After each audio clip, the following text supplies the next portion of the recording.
हूं आपके साथ प्रियंका शर्मा। सुबह के 9 बज चुके हैं। रिपब्लिक भारत में आप सभी का बहुत बहुत स्वागत है। नमस्कार, मैं हूं आपके साथ अंजलि राजावत और पीएम नरेंद्र मोदी की आज कैबिनेट मीटिंग पर भी हमारी नजर रहेगी। साथ ही साथ एक बार फिर से डोडा में मुठभेड़ हुई है। क्या है पूरी खबर, ये भी विस्तार से हम आपको बताएंगे। नमस्कार, मैं हूं आपके साथ पुनीता सिंह। रुक कर लेते हैं बड़ी खबर जम्मू कश्मीर के डोडा में सामने आई है, जहां इनकाउंटर एक बार फिर से हुआ है। बड़ी खबर बता दें, कश्तीगढ़ में आतंकियों से इनकाउंटर हुआ। आतंकियों ने अस्थायी बेस पर हमले की कोशिश की थी, लेकिन इनकी जो कोशिश है वो नाकाम हुई है। सुरक्षा बलों ने आतंकी हमले को नाकाम कर दिया है। इसी ग्रुप ने 15 जुलाई को भी हमला किया था और एक बार फिर से नापाक हरकत करने की कोशिश, लेकिन ये हरकत जो है यहाँ पर कामयाब नहीं हो पाई है। ये बड़ी खबर आपको बता रहे हैं, जम्मू कश्मीर के डोडा में एनकाउंटर की तस्वीर एक बार फिर से सामने आई है। और इसी खबर पर हमारे संवाददाता गुरसिमरन हमारे साथ जुड़ गए हैं। गुरसिमरन, सुरक्षा बलों ने आतंकी हमले को नाकाम किया और ये वही आतंकियों का समूह था जिसने अभी हाल ही में 15 जुलाई को भी हमला किया था।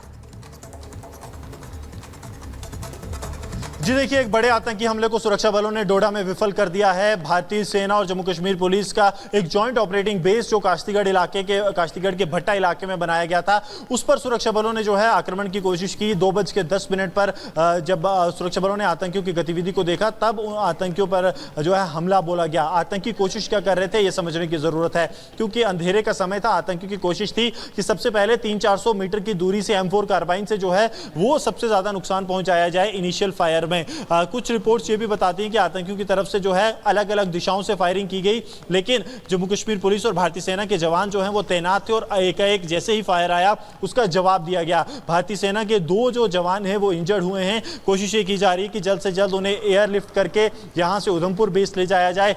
अब इस ऑपरेशन में दिक्कत सबसे बड़ी क्या है, मैं आपको बताता हूं। एक बार गौरव से कहूंगा कि आपको यहां विजुअल्स दिखाएं तो पूरा इलाका जो है वो जैम पैक्ड हो गया है। बारिश ज्यादा है, धुंध और कोहरे ने ऊपरी इलाके में जो है पूरे इलाके को अपनी आगोश में ले लिया है, जिस वजह से हेलीकॉप्टर्स और की मदद जो है ऑपरेशन में अब नहीं ली जा पा रही। ये थोड़ी सी चुनौती जो है वो इस ऑपरेशन में बनी हुई है। उसके अलावा सुरक्षा बलों की तरफ से कॉम्बिंग ऑपरेशन जो पहाड़ी की चोटियां हैं वहां से भी शुरू कर दिया है। नीचे से भी फोर्सेस जो हैं वो लगातार इस इलाके को घेरे हुए हैं। पर अब कोशिश ये है, क्योंकि आज मौसम जो है पूरे दिन की अगर बात की जाए, बारिश के अलावा अंधेरा या वैसी काली घटाएं नहीं है, तो इस ऑपरेशन में सुरक्षा बलों को उम्मीद है कि दिन में सक्सेस जो है वो जरूर मिलेगी, क्योंकि आतंकी ज्यादा देर नहीं भाग पाएंगे। ये आतंकी 3 आतंकी हैं और आतंकी संगठन जैश से जुड़े पाकिस्तानी हैं।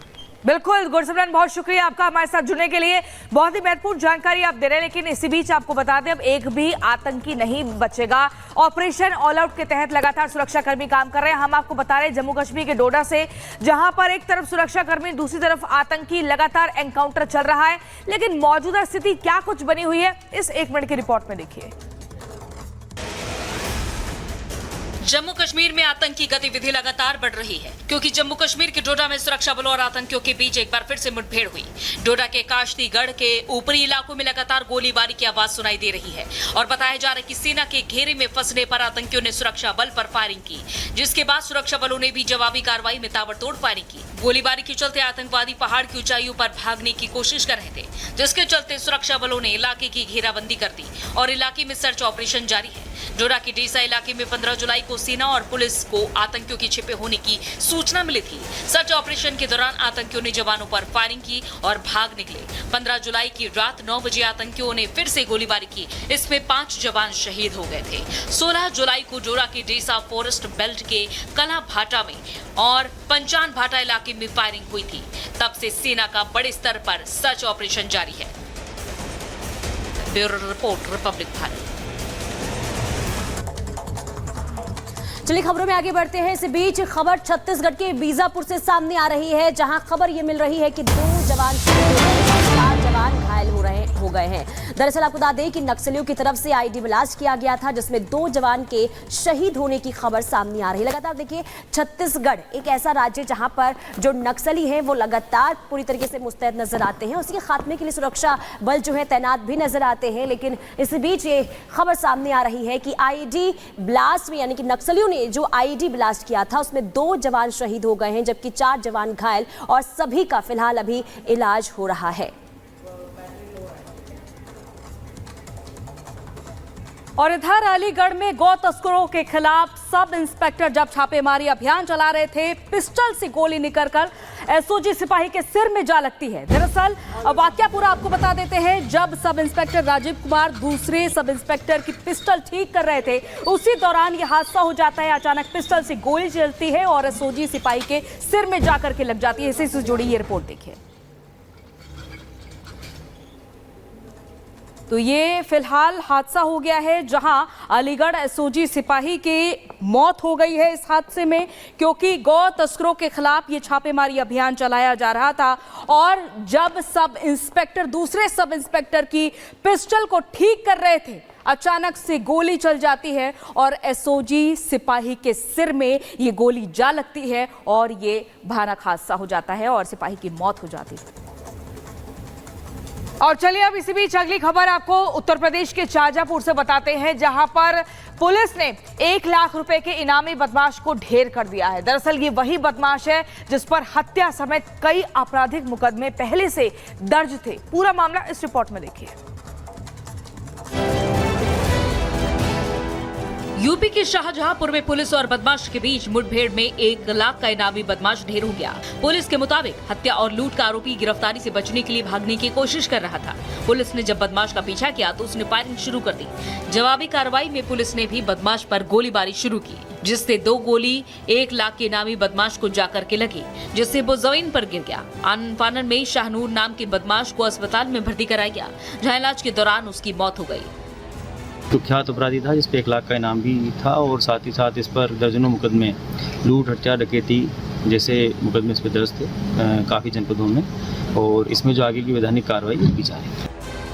1 लाख के इनामी बदमाश के ऊपर हत्या और लूट समेत 32 मुकदमे दर्ज थे, जो कई दिनों से फरार चल रहा था। पुलिस ने बताया कि आरोपी यूपी के संभल का रहने वाला था, जिस पर संभल थाना में 1 लाख रुपए का इनाम घोषित था। Bureau report, Republic Bharat.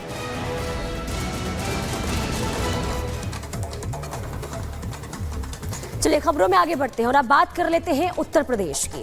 देश के सबसे बड़े सूबे यानी कि उत्तर प्रदेश में इन दिनों सियासी हलचल जो है वो काफी तेज देखने को मिल रही है। वजह यह है कि केशव प्रसाद मौर्य ने जिस तरीके से बगावती तेवर दिखाए हैं, इसके बाद से अब पार्टी के अंदर ही ऑल इज नॉट वेल को लेकर सवाल उठने लगे हैं।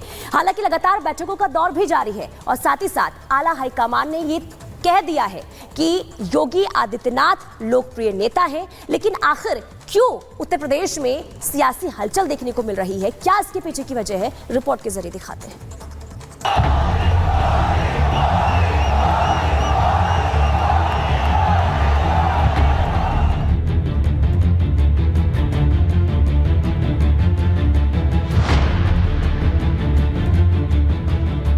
आज एक बार फिर प्रधानमंत्री मोदी बीजेपी हेडक्वार्टर में होंगे और मकसद होगा चुनाव में खून पसीना बहाने वाले बीजेपी कार्यकर्ताओं से संवाद। वो कार्यकर्ता जिनके दम पर बीजेपी की चुनाव मशीनरी चुनाव दर चुनाव जोरदार प्रदर्शन करती आई है। कार्यकर्ताओं की मेहनत को सियासी जमीन पर लोगों को पार्टी से जोड़ने में उनकी भूमिका की सराहना के लिए पीएम मोदी आज उनसे संवाद करेंगे। बीजेपी के भीतर लोकसभा चुनाव परिणामों को लेकर समीक्षा का दौर जारी है। यूपी में जहां पार्टी की समीक्षा बैठक में कार्यकर्ताओं के नाम पर सियासी तीर चलाए गए, उससे बीजेपी आला कमान सतर्क है। डिप्टी सीएम केशव प्रसाद मौर्य ने संगठन को सर्वोपरि बताते हुए खुद को डिप्टी सीएम से पहले कार्यकर्ता करार दिया और इशारों में सीएम योगी की कार्य प्रणाली पर निशाना साधते हुए कार्यकर्ताओं की पीड़ा को खुद की पीड़ा से जोड़ दिया। भारतीय जनता पार्टी के कार्यकर्ता को किसी भी स्थिति में बैकफुट पर आने की आवश्यकता नहीं है, किसी भी स्थिति में नहीं है। संगठन